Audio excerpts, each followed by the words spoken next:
Coucou à tous et bienvenue sur cette toute nouvelle vidéo. La semaine dernière, je vous ai un petit peu teasé le fait que je venais de faire une rencontre complètement improbable. C'est le genre de rencontre dont vous pouvez vous souvenir toute votre vie. En tout cas, moi, ça m'a profondément bouleversée pour plein de raisons. Et donc, j'aimerais bien vous en parler aujourd'hui. Pour celles et ceux qui n'ont pas regardé la vidéo, je vais vous expliquer rapidement. En gros, la semaine dernière, j'ai fait une vidéo sur mon apprentissage du japonais. Bref, pour faire ça, je me suis posée dans un petit parc perdu dans la ville de Mitaka. Genre vraiment, il y a personne qui va là-bas à part les locaux. Et donc, il y a une petite mamie qui m'a vue en train de parler devant ma caméra, en train de montrer des livres de japonais, et elle était interloquée, donc elle est venue me taper la discute. Voilà, il faut savoir qu'au Japon, les vieux, ils adorent venir vous parler. D'ailleurs, en ce moment même, vous pouvez pas le voir là, mais il y a une vieille dame qui est en train de m'observer juste en face. C'est un petit peu perturbant, mais c'est pas grave, c'est rigolo. Bon, franchement, c'était vraiment une conversation banale au début, puis elle est partie, et elle est revenue 10 minutes après, avec une proposition, ma foi, très simple mais perturbante pour moi. Elle m'a proposé de la suivre dans un endroit. Elle m'a dit, t'inquiète pas, on part 30 minutes, on va juste boire du thé, on va discuter ensemble. Comme ça, tu pourras pratiquer ton japonais, ça va être sympa.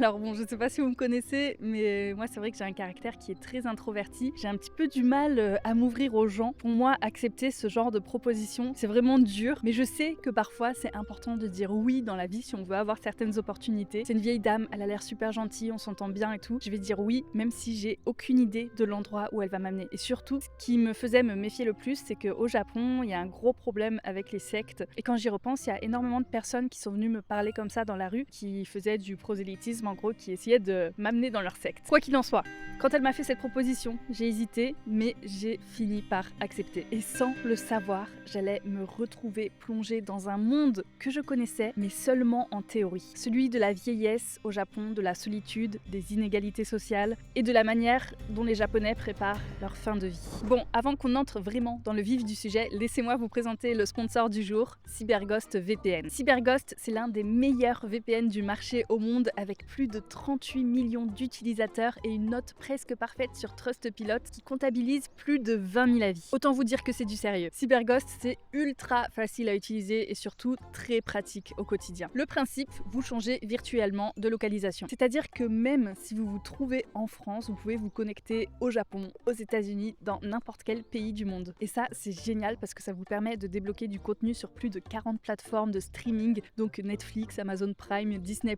et j'en passe. Et donc, logique, avec ça, ça vous permet d'accéder à un catalogue qui est beaucoup plus riche que celui qui vous est proposé de base. Mais CyberGhost VPN, ce n'est pas seulement pour le divertissement, c'est aussi pour votre sécurité. On a souvent tendance à croire que le mode incognito suffit, alors que non, pas du tout. Que ce soit votre école, votre entreprise, votre fournisseur d'accès internet, tout le monde peut avoir accès à ce que vous faites en ligne. Avec CyberGhost, tout votre trafic est chiffré et redirigé vers des serveurs ultra sécurisés dans plus de 100 pays. Pour se connecter, c'est rapide, c'est efficace et avec ça, personne ne peut savoir ce que vous faites en ligne, même pas eux. Et petite info utile, je sais qu'il y a certains sites en ce moment qui peuvent être bloqués en France, et bien sachez qu'avec CyberGhost VPN, vous pourrez contourner ça sans souci. Autre avantage, c'est compatible avec tous les appareils, donc que ce soit Mac, iPhone, Android, Windows, et vous pouvez connecter jusqu'à 7 appareils en même temps. C'est trop pratique et ça vous permet même, si vous le voulez, de partager votre abonnement avec votre famille ou vos amis. Et en ce moment, grâce à mon lien en description, vous pourrez bénéficier d'une offre exceptionnelle de 83% de réduction et de 4 mois gratuits. En plus, vous avez une garantie satisfait ou remboursée de 45 jours et un service client qui est disponible 7 jours sur 7 et 24 heures sur 24. Donc avec ça, vraiment, vous n'avez aucun risque. CyberGhost VPN, c'est vraiment un super produit que je vous recommande, et en passant par le lien en description, ça m'aide aussi à vous proposer d'autres vidéos comme celle-ci. Je les remercie de soutenir la chaîne et nous, on continue. Bon, du coup, j'ai suivi cette vieille dame pendant à peu près 10 minutes jusqu'à l'endroit, le fameux endroit où elle voulait m'amener depuis le début. Et en fait, en arrivant devant, j'ai compris de quoi il s'agissait. En fait, c'était tout simplement une maison de retraite. Mais pas n'importe quelle maison de retraite. Quand j'ai ouvert la porte et que j'ai vu l'entrée du lieu, je me suis dit, mais c'est pas possible, on est dans un hôtel de luxe, là, on n'est pas dans une maison de retraite, c'est quoi ça? Cette petite dame-là, c'était la première fois qu'elle amenait quelqu'un chez elle. Et donc, toutes les deux, on savait pas trop comment ça se passait. Il y avait des gardiennes à l'entrée. Et en fait, c'était très simple. J'ai juste eu à entrer mon nom, on m'a mis une carte autour du cou et j'ai pu accéder au lieu librement. Donc, elle m'a montré un petit peu le lobby. Et là, elle m'a amené dans la partie cafétéria où vous avez des machines à café de luxe qui peuvent vous servir du chocolat chaud, des cappuccinos, n'importe quelle boisson que vous souhaitez. la machine vous le fait. On a pris toutes les deux notre petit chocolat chaud, on s'est installé dans le lobby de la résidence et là on a commencé à parler. Elle a bien vu que j'étais étonnée de voir une maison de retraite aussi belle, aussi luxueuse, parce que moi de ce que j'avais vu en France, c'était pas du tout la même chose. En France, j'ai l'impression que c'était plus ambiance hôpital que hôtel. Et donc elle m'a parlé un petit peu plus en détail de ce lieu, notamment qu'il y avait une piscine, il y a des onsen, il y a une salle de cinéma, il y a des concerts qui sont organisés aussi, genre des concerts de musique classique, c'est assez fou. Vous avez un restaurant sur place, il y a un jardin intérieur. Enfin, vraiment, vous pouvez pas vous ennuyer quoi à l'intérieur de ça. Forcément, il y avait que des personnes âgées à l'intérieur et chaque résident a son appartement personnel. Vous avez aussi des personnes qui viennent vivre ici en couple. Vraiment, j'étais choquée d'avoir mis les pieds dans cet endroit-là, j'avais aucune idée que ça existait. Bref, cette dame-là qui avait travaillé toute sa vie, elle m'a raconté qu'elle avait toujours été plutôt seule. Elle n'était pas mariée, elle n'avait pas d'enfants et elle avait travaillé toute sa vie dans des écoles. Une des premières choses qu'elle m'a dites, c'est « Honnêtement, je pensais pas que la vie serait aussi longue ». Et c'est vrai que ça m'a un peu étonnée quand elle m'a dit ça, parce que généralement c'est plus le contraire qu'on entend. On dit souvent « La vie est courte, il faut en profiter ». Profitez de la vie, il est plus tard que vous ne pensez. Proverbe chinois. La meilleure chose à faire dans la vie, c'est profiter car en un instant, tout peut basculer. On n'a qu'une vie pour rêver, aimer, vivre. Carpe diem.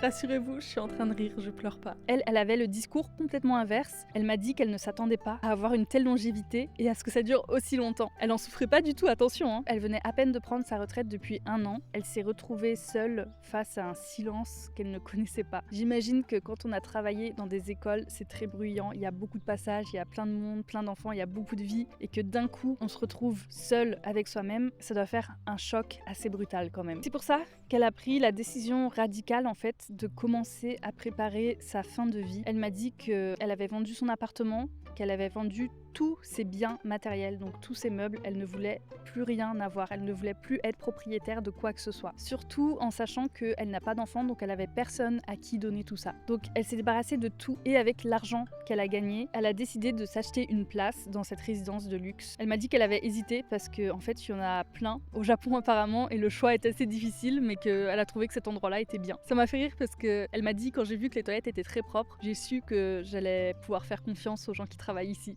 Ça m'a fait un petit peu rire ce détail. Bref, du coup, pour entrer dans ce genre de résidence de luxe, ce n'est pas gratuit, loin de là. À votre avis, combien elle a payé? En sachant que ça ne veut pas dire que vous devenez propriétaire d'un appartement à l'intérieur de l'endroit, ça veut juste dire que vous avez le droit de vivre dedans. Une fois qu'elle ne sera plus là, l'appartement reviendra à la résidence et à personne d'autre. Elle a payé 55 millions de yens. Ça fait à peu près 300 000 €. C'est énorme. Et en plus de ça, il faut qu'elle paye un loyer tous les mois. Elle m'a dit au bout de 15 ans de loyer payé, il n'y a plus besoin de payer le loyer, donc c'est bon. Mais quand même, c'est ouf à quel point ça coûte cher en fait. D'un côté, je comprends, parce que c'est vraiment luxueux. Ils proposent plein de services à l'intérieur qui sont juste trop bien. Et en plus, il y a aussi une surveillance qui est là 24 heures sur 24, 7 jours sur 7. Donc si jamais une personne se sent mal ou quoi que ce soit, c'est très facile pour eux d'être pris en charge. Petit détail important quand même, c'est que les personnes âgées qui sont en bonne santé qui peuvent vivre dans ce genre d'endroit. Parce qu'il n'y a pas d'infirmières ou quoi que ce soit qui viennent. C'est vraiment juste comme une petite ville dans cet immeuble où il y a que des personnes âgées qui vivent quoi. Et c'est vrai qu'à ce moment-là, quand elle m'a donné le prix de l'entrée dans ce genre d'endroit, j'ai compris que malheureusement pas tout le monde n'avait le choix et la liberté de pouvoir finir ses jours dans un tel endroit. Mais du coup, les personnes âgées qui n'ont pas trop les moyens, elles font comment elles en fait? Est-ce que vous étiez au courant que selon les statistiques officielles, il y a environ 29% de la population au Japon qui a plus de 65 ans? Je sais pas si vous vous rendez compte à quel point c'est énorme. Vraiment, le Japon, c'est la population la plus vieillissante du monde. Et pire encore, d'ici 2070, cette proportion, elle pourrait atteindre 39%. Je sais pas si vous imaginez, c'est presque la moitié de la population qui aurait plus de 65 ans. Le problème au Japon et dans bien d'autres pays d'ailleurs, c'est que ce vieillissement, il s'accompagne d'un changement majeur. Il y a de plus en plus de personnes âgées qui vivent seules. C'est vrai que historiquement parlant, au Japon, on avait un modèle familial où plusieurs générations vivaient dans la même maison et donc les enfants prenaient soin de leurs parents. Sauf qu'aujourd'hui, c'est de moins en moins le cas et beaucoup de gens se retrouvent complètement seuls. Ici, on estime qu'il y a à peu près 20 à 30% de personnes âgées qui se sentent seules et selon certaines études scientifiques, il y aurait à peu près 31% de personnes âgées qui sont socialement isolées. Donc qu'elles souffrent de solitude ou pas, dans tous les cas, elles sont isolées. Elles vivent seules, elles se débrouillent seuls dans la vie. Et ça peut vraiment devenir un problème. Donc voilà, à l'heure actuelle, on estime qu'il y a à peu près une personne âgée sur 5 qui vit seule. Et ce chiffre va faire qu'augmenter au fur et à mesure du temps. Ce dont j'ai parlé avec cette dame-là, c'était pas du tout une exception. Au niveau du problème de la solitude, c'est vraiment un reflet de la réalité nationale en fait. Et donc, on l'a bien compris, il y a plusieurs façons de vieillir au Japon, il y a plusieurs situations qui sont possibles. Certaines personnes peuvent rester chez elles avec une aide à domicile ou avec leurs enfants. Certains qui sont malades, qui ont des problèmes de santé, ils vont dans des établissements médicalisés. Donc ça, je pense que c'est plus ce qu'on a l'habitude de voir en France. Et il y en a d'autres qui choisissent des résidences de luxe comme cette dame-là. Le truc, c'est qu'il y a quand même des personnes qui peuvent être malades et qui restent complètement seules, complètement isolées et qui finissent leur jour seules. Je vais vous parler du phénomène du kodokushi. Voilà, il y a carrément un terme en fait au Japon qui existe pour définir la mort solitaire. En gros, le kodokushi, ça désigne les personnes qui meurent seules chez elles et qui sont découvertes seulement plusieurs jours à plusieurs mois et même plusieurs années, ça peut arriver après. Ça, c'est un phénomène qui est connu depuis longtemps au Japon, mais c'est vrai que depuis les années 90, ça ne fait qu'augmenter. À tel point qu'il y a des dizaines de milliers de cas qui sont recensés chaque année. Alors, je sais qu'une mort solitaire, c'est quelque chose qui peut arriver dans n'importe quel pays, mais rendez bien vous compte qu'au Japon, on recense quand même plusieurs dizaines de milliers de cas par an. Et bien évidemment, dans la majorité des cas, ça concerne des personnes âgées parce que ce sont les plus aptes à être isolées. Une personne plus jeune qui est active, par exemple, il y aura toujours quelqu'un pour s'inquiéter pour lui parce qu'il a un employeur. S'il ne se présente pas au travail, forcément, ils vont contacter les autorités pour savoir ce qui se passe, ou sinon, ils ont encore de la famille, donc des parents, des sœurs, des frères, des oncles. Plus on est jeune, moins on a de chances de souffrir d'isolement social. Et moi je trouve que ce qui est le plus frappant dans ce genre d'histoire, c'est parfois à quel point ça peut mettre longtemps avant qu'un corps soit découvert. Et même si parfois les signes sont évidents, qu'il y a une personne à côté qui est en train de se décomposer chez elle, ça peut prendre des mois, comme je vous l'ai dit. D'ailleurs, moi j'ai une anecdote très parlante à vous raconter par rapport à ça, parce que j'ai carrément découvert une personne qui était décédée seule chez elle et qui n'a pas été retrouvée pendant plusieurs mois. À l'époque où je travaillais à Katsushika, je prenais toujours le même chemin et je passais tous les jours devant le même appartement. Cet appartement-là, il était assez particulier parce que au rez-de-chaussée, il y avait un restaurant de ramen abandonné et à l'étage du dessus, il y avait une habitation. Donc ça m'arrivait souvent de regarder la fenêtre parce que, vous le savez, j'aime bien les endroits abandonnés. Par habitude, je regardais cette fenêtre-là. Sauf que je me suis rendu compte à un moment donné, sur les fenêtres du ramen abandonné, qu'il y avait des grosses mouches qui commençaient à s'entasser. Vous voyez les scènes de films d'horreur où on voit plein de mouches aller sur les fenêtres et tout. C'était littéralement ça. Et au bout de plusieurs jours, j'en ai parlé à mon employeur qui était pas loin du tout et qui m'a dit effectivement que ses enfants l'avaient remarqué aussi et qu'à chaque fois ils passaient devant la maison et que c'était dégueu, mais voilà, c'est tout. Personne n'avait fait le rapprochement entre ce type de mouche et la forte probabilité qu'il y ait quelqu'un de décédé à l'intérieur. À ce moment-là, moi j'étais très perturbée parce que je me suis tout de suite dit à mon avis, il y a quelque chose qui va pas à l'intérieur. Je crois qu'il y a quelqu'un qui est décédé et qu'il faut appeler la police. Quand j'ai dit ça à mon mari, il m'a dit je pense qu'il faut plutôt penser à un animal mort, au pire, mais il faut pas trop s'inquiéter.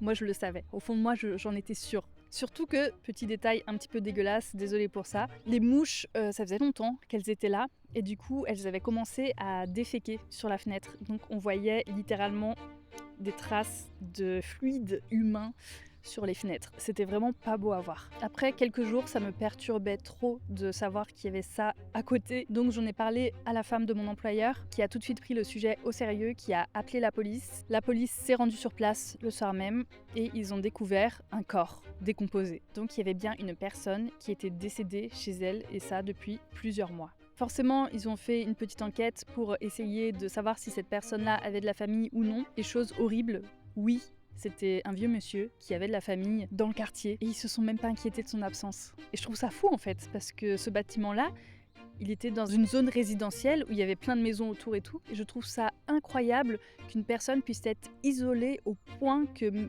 personne ne remarque si elle est décédée ou pas. Même les voisins n'ont pas remarqué. Je trouve ça lunaire, vraiment. Voilà, cette expérience, je pense qu'elle m'a marquée, que je vais m'en souvenir toute ma vie parce que c'est pas tous les jours qu'on découvre une personne qui est décédée. Même si je n'ai pas vu le corps de mes propres yeux, j'ai vu les indices qui montraient qu'il y avait quelqu'un là-haut. Et malgré tout, je suis quand même assez contente d'avoir pu aider cette personne-là à être découverte par les autorités.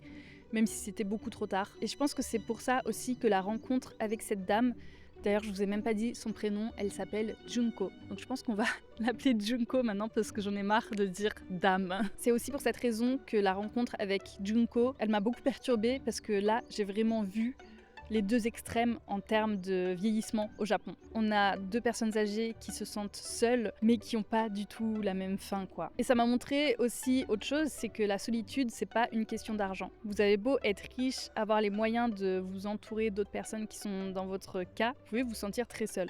Et c'est vrai que Junko, la manière dont elle parlait de sa préparation à la mort, ça m'a un petit peu perturbée aussi, parce qu'elle parlait de ça d'une manière totalement détachée, elle n'était pas triste ni quoi que ce soit. En fait, c'est même le contraire. Pour elle, c'était la sérénité, le fait de savoir qu'il n'y aura plus rien derrière elle. Elle m'a dit aussi qu'elle avait préparé ses obsèques en avance, elle a déjà tout payé et elle sait que le jour où elle va mourir, tout sera pris en charge. En fait, elle a vraiment tout anticipé pour ne pas que sa mort devienne un fardeau. Et c'est vrai que j'ai trouvé ça beau et altruiste parce que malgré ce sentiment de solitude, le fait qu'elle n'ait pas de famille, etc., elle pense aux autres, aux personnes qu'elle ne connaît pas, mais qu'elle sait qu'ils vont devoir s'occuper d'elle une fois qu'elle sera décédée et je trouve ça incroyable en fait. Junko, c'est un petit peu le contraire des gens qui disent qu'ils veulent absolument laisser une trace sur Terre avant qu'ils meurent. Souvent on entend des artistes dire qu'ils font de la création parce qu'une fois qu'ils seront partis, ils veulent rester sur Terre d'une certaine manière. Oh! Elle, c'était vraiment le contraire. J'ai trouvé ça assez intéressant comme point de vue. Et moi, je vous avoue que ça m'a beaucoup remise en question parce que je me suis rendu compte que, ok, je suis encore jeune, normalement, j'ai encore la vie devant moi. Mais j'ai rien préparé, moi, au cas où il m'arrive quelque chose demain. En fait, la lucidité de Junko sur ce qui se passe en fin de vie, ça a vraiment un petit peu déteint sur moi parce que je me suis dit, bon, et si moi aussi je faisais la même chose? Et si moi aussi je faisais en sorte que si demain je meurs par accident, par maladie, je ne sais pas, tout soit préparé et que ça ne devienne un fardeau pour personne. Attention, je veux pas du tout remettre la faute sur les personnes qui décèdent seules chez elles et qui deviennent en quelque sorte un fardeau parce qu'on doit s'occuper de leur corps, on doit s'occuper du nettoyage de l'endroit où ils sont décédés, il faut payer des obsèques, etc. Je veux pas du tout critiquer ça. Je sais que c'est pas un choix délibéré de ces personnes-là, que s'ils avaient pu faire autrement, ils auraient fait autrement, c'est sûr et certain. Après cette discussion-là avec Junko, je me suis posé la question, est-ce qu'on pense assez à la manière dont on veut vivre et surtout à la manière dont on veut mourir? Voilà, c'était ma story time de ma rencontre avec Junko. Et malheureusement, on n'a pas échangé nos contacts, donc je sais pas si je la reverrai un jour ou pas. En tout cas, c'est une rencontre qui m'a marquée pour la vie entière, je pense, qui m'a fait me poser les bonnes questions pour l'avenir. Et surtout, ça m'a permis de voir de mes propres yeux cette réalité au Japon du vieillissement et de la solitude que les personnes âgées peuvent ressentir. On en parle beaucoup, on voit des vidéos sur le sujet, on voit des articles, il y a des livres qui sont écrits là-dessus, mais le voir et le vivre de ses propres yeux, c'est encore tout autre chose. Donc voilà, c'était une expérience qui était vraiment très enrichissante personnellement. J'espère que j'ai réussi à bien partager ça avec vous, pour que vous puissiez comprendre un petit peu plus aussi cet aspect-là de la société au Japon. C'est limite un sujet que j'aurais pu traiter sur ma chaîne Yami Fanny où on parle de sujets sombres. En parlant de Yami Fanny, la prochaine vidéo, elle sortira le 8 mars. C'est un sujet qui était très dur à traiter, mais qui est tellement intéressant malgré sa noirceur, on va dire. J'ai vraiment très hâte de vous la partager, je vous attends nombreux là-bas. Voilà, tout ça pour dire que je suis assez fière de moi d'avoir dit oui à cet inconnu alors que je suis quelqu'un de très introverti. Ça m'a ouvert les yeux sur plein de choses et donc c'était important pour moi de vous en parler ici. Sur ce, je remercie encore une fois Cyberghost VPN d'avoir sponsorisé cette vidéo. N'oubliez pas qu'il y a le lien en description si jamais l'offre vous intéresse. Merci à vous également d'avoir regardé la vidéo jusqu'au bout. Je vous dis à la semaine prochaine et je vous fais des gros bisous. Bye bye!